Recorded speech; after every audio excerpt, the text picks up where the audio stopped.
Yun no, magandang buhay at mapagpalang araw sa lahat mga kuya kong. So nandito tayo ngayon sa LTO compound. Papakita ko sa inyo yung isang nag-viral na jeep. Ito yon. Yan. Ito yung nag-viral na jeep kung saan nagsisigawan yung mga pasahero nila. Ewan ko ano nangyari, natakot ba o dahil mabilis. Tara, tingnan natin loob. Dito yun no, dito yung nag-viral na video. Tapos gumaganyan-ganyan sila. Ayan yun.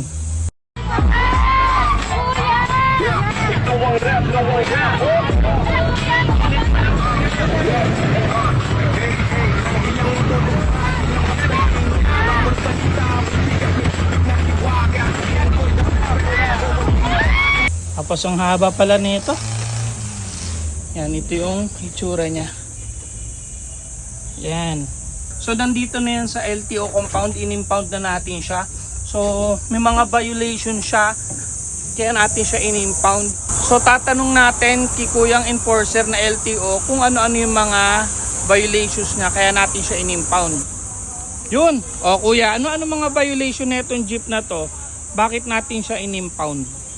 Good morning po. In-impound natin siya kasi po wala po siyang na-present na driver's license. And then kasama na din yung reckless doon. At saka hindi niya dala yung updated na ORCR, kaya in-impound natin yung nag-viral na jeep na to.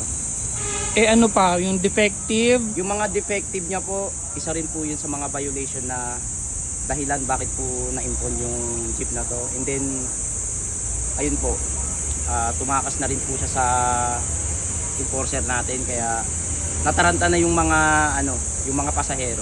Kaya pala siya nag-viral kasi tinakasan niya ng enforcer, kaya nagsisigawan yung mga tao. Yes po. LTO ba yung nakaharang sa kanya na yun? Yes po, LTO po. Okay. So alam nyo na ang tamang istorya kung bakit in-impound namin tong jeep na to. So yung mga reckless driving dyan, wag na kayo tumakas, lalo lang mapapalaki ang mga danyo sa inyo. Okay? So ito na naman si Kuya Kong Kiko na lagi nagsasabing be blessed and be a blessing to others as well. Babush!